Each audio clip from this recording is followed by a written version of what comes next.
Hello everyone, and welcome back to another video. And this video will be giving you 6 tips for beginners in DMO. So yeah, now before I start, I want to let you know that as I'm recording the video, we are 100 subscribers away from 1000. So I'll be greatly appreciated if you subscribe to the channel. And yeah, without any further ado, let's get right into it. Alright, so tip number 1, seals. So the tip that is important here is about seals. Now first I have to explain how seals work. So seals are basically these items that you open using seal openers, and yeah, depending on what Digimon seal is, it will give you stats increase. As you can see, like Gilmon for example gives you attack, Goblimon gives you defense, Devimon also attack, etc. So yeah, now the important seals to open early game are attack, hit, HP, and defense. They are the only 4 important seals to open. There is like things like critical, block, evasion, which aren't bad, but they are not like necessary. The necessary ones are these 4s, but this is not the tip. The tip is actually how to open them. Now back to how seals work. Seals basically have tiers, right? The amount of stats you get will depend on the tier, on basically how many seals you open. So at that 1000 you will get 80% of the stats. As you can see, I have 1000 of Gilmon, I'm getting 120 attack, and when you open them at the last tier, which is a master, you get the full effect. For Gilmon for example, it's 150, but as you can see, at 1000 gives you 80% of the effect. So the difference between 1000 and 3000 is only like 30 attack, right? So the important thing is to get all your sheep seals, like all the seals as you can see, to 1000, and then of course the super expensive one like Venom Vampdemon for example only open 1. But yeah, your basically end game goal is to get them to 1000. Of course you can get to 3000, but the difference is not that big. Now this is not actually the tip. The tip is to how to reach 1000, because early game, if you would open like 1000 of each seal, like every time you open 1000, that will cost you like a lot of money, a lot of Terra and seal openers. So how to get there is to pick it up with tiers. So here we are in the wiki. I'll leave the link of this page in the description, and what you want to do is to open them with tiers. For example, let's take Gilmon as an example. Every time you want to buy a seal, you buy 50 of each seals, right? You go to attack and you buy 50 Tanimon and 50 Gilmon, 50 Patamon, etc. And then yeah, your first goal is to get all attack seals to 50, all HP seals to 50, all hit seals to 50, and all defense seal to 50. And then the next time you buy seals, you get them to the next tier. So if you get like 50, you now actually the bronze so you get like 20 attack from Tanimon and 30 from Gilmon. Next time you're buying is you aim for the next tier, which is silver. So next time you are going to open 200 seals. So if you already open 50, you will buy extra 150 of each seal. So once again 150 Tanimon, open them, now you have a 200, which now you reach the next tier. 150 of this, 150 of this, and you keep going, and then the next one you buy 500, and then finally 1000. So yeah, with seals, take them tier by tier, and that way you will yeah, reach 1000 in. It will take you quite a while, but I believe not going for 1000 at once is slightly expensive than just picking one, right? So early on, get the tiers and slowly build your way to 1000. Alright, so tip number 2, the shop finder command. Now this might be like a no-brainer to some of you, but let me tell you something. I play this game since 2013. I play this game since 2013, and I haven't I only found out about this like last year, so I don't know really. So one thing to keep in mind is, when you are you have a lot of shops in Omega 1 server in channel 1, this is where if you are searching for a specific item, you go and search for it. But if you want something, of course you're not gonna search every shop individually. You can use the /shop finder command. So let's say for example you want monster card, which is the abbreviation for it is like MC, right? So you type in /shop finder and type what you want. If you want MC, write that, and it will highlight all the shops that have the MC word in it. So you go there, you write it, and it will highlight all the shops that has the MC in it. And if you go there, you can see, we'll write it and tell you how many shops have been highlighted. 24 shops that had the MC. You can see this shop sells MC, as you can see, monster cards. And yeah, this is basically the easiest way to find items. Now keep in mind that you need to know the abbreviation of each item. Like BM stands for burst mode, just in case you don't know. So it's important to know what is the abbreviation for each item. And the other thing to know is, when you are setting shop yourself, you make sure you write the abbreviation, like you write what you are selling in the shop. This is important. Like you can see, this dude over there didn't write what he's selling. So people, if they want whatever this guy is selling, nobody cares about this. This is a bad example, but if you are seeing something that has some value and you didn't write it in the shop, it's gonna be harder for people to find it. So make sure you write the item that you're selling in the shop name, and you use the shop command to find whatever item you are looking for. Tip number 3, dungeon passes. So in this game you have limited passes to every dungeon. To enter any dungeon you need passes, and you have limited ones. You get a couple every day from a daily quest. And yeah, this dungeon is like the main reason, or like the main way to farm money in the game. So you need to spam those dungeons, so you need to have as much passes as possible. So yeah, make sure you get all your dungeon passes every day. But the other thing to keep in mind is that pick the dungeon pass even if you can't do said dungeon. So we are here near Gallant 1X, which is the dungeon, which is the NPC to enter Royal Base, where you can actually get the ticket to Royal Base.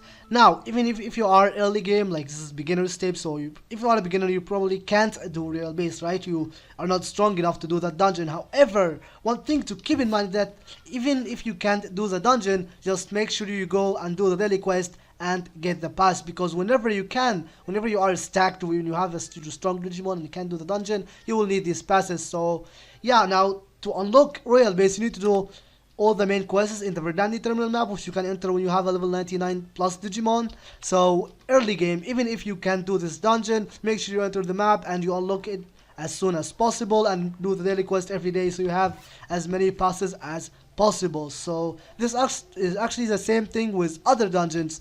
So the dungeon to pick up is Royal Base, and I will show you what other dungeon passes that I make sure to pick every day. Also, the Crack of Digimon normal and hard mode, you need to have a level 120 Digimon. As you can see, the hard mode quest did not pop up, and if we change to level 120 Digimon, there is a quest. Make sure you get both passes, and I believe you need to do some main quests in the File Island map, so make sure you do that as well. There's also Nanomon's Maze. Now this dungeon is actually not that good, but yeah, like you can get further vigor from it and backup disc, so it's kind of boring and not a lot of people do, but if you do, you can definitely make some money from it, especially if you got that Digivice for slots Digivice. I think it's not great, but I think it's can sell for good money. Skull Miramon, both easy and normal. I personally can't do normal mode, but I'll pick up the pass regardless. And I believe you need to do main quests in the Tokyo Odaiba map, so do them, not daily, main quests in Tokyo Odaiba map, so do them as soon as possible. And Fuji TV Rooftops, both normal and easy mode. Again, I can't do normal mode, but I will pick it up nonetheless. And finally, Kaiser's Laboratory hard mode. Now to unlock hard mode, you need to do Chaosmon quest. So I'll leave a link for it in the description, and yeah, make sure you do it so you can eventually unlock hard mode, which is actually really good. Alright, next step is inventory and warehouse. So if you are like a new player, and you'll probably notice that your inventory have a lot of locked slots, right? Now you get like inventory and warehouse expansions from your level up and events, and not events, like your level up and jumping event, but it's not enough to fully open up your inventory. So the other way that you can get expansions like inventory and warehouse expansions is from the rare machine event, using the rare coin, which you can get from the login time reward, the login time reward, right? And from this machine you can actually get warehouse and inventory slots, and yeah, let's see if we can get some.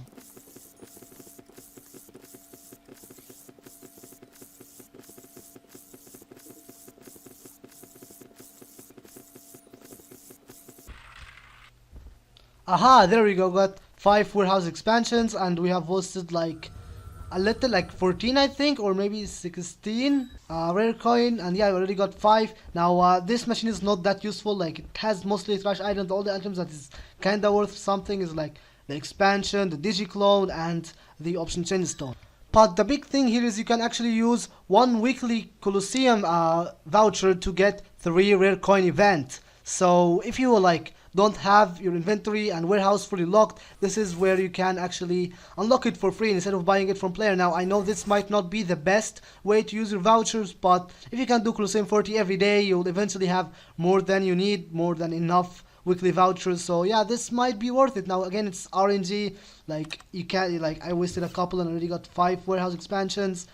You may waste more and not get anything, but you may waste less and get it. So yeah, but then I have opened all my warehouse and inventory doing rare coins. So yeah, that is That's how I recommend unlocking your inventory and warehouse. Alright, tip number 5. What Digimon to go for? Now I've seen this question pop up a lot, like on Reddit or elsewhere, right? People asking what Digimon should I invest in? Is that Digimon good or bad? So I will give you the answer. What is the best Digimon to go for? And the answer is Alphamon or Ryokin X. It is by far the best free-to-play Digimon. In fact, this Digimon is just the most broken Digimon in the game. It's very strong and it's definitely one of the few Digimons that's worth getting. In fact, this Digimon makes almost every Digimon obsolete. Like, there is something to know. If you are wondering what Digimon to go for, the answer is always Alphamon or Ryokin X.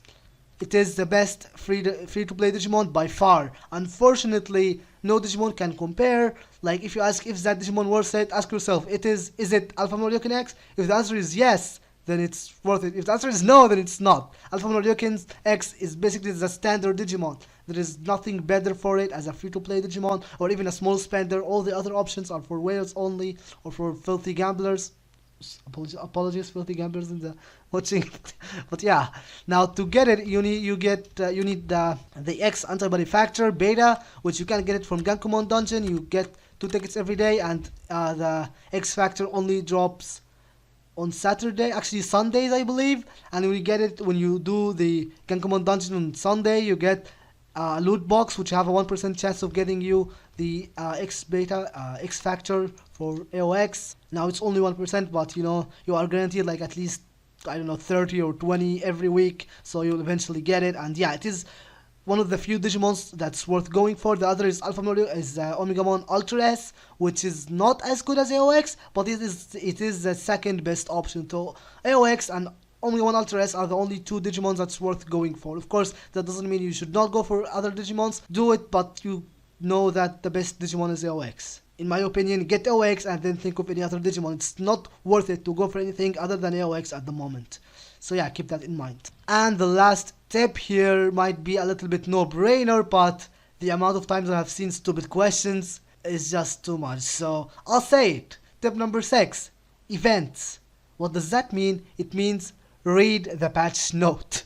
So every 2 weeks, it's actually not every 2 weeks, basically all the time, there is always an event running. Most events go for 2 weeks. Some events like this, which is a 10th anniversary event, will run for a month. Usually events are run for 2 weeks, and then in the end, the next day there is another event. So make sure you read the patch note. Now, I know this might sound no-brainer to a lot of people, but believe me, the amount of times I have seen a lot of questions pop up, which can be explained if you read the patch note or watch my video. By the way, I make an update video for every single event, so subscribe if you want to watch that, you know, just a little pluggy here, but yeah, just read the patch note. Is it important? Some events are good. Not all events are good, but some events are definitely worth knowing about, so make sure you read the patch note or watch my videos explaining the event. But yeah, I really see a lot of questions, like a lot of people were asking me where Metal ChadramonDMO and Digimon spawn. If you read the patch note or watch my video, you will see the answer. So make sure you watch the events.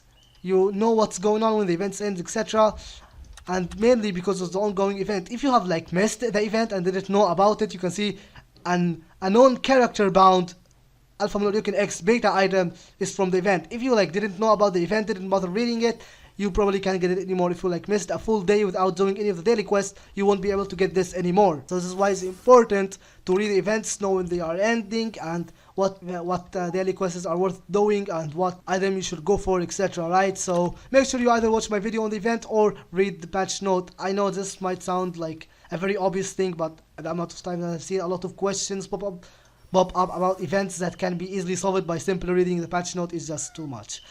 And finally, tip number 7, which is subscribe to the channel. Got him.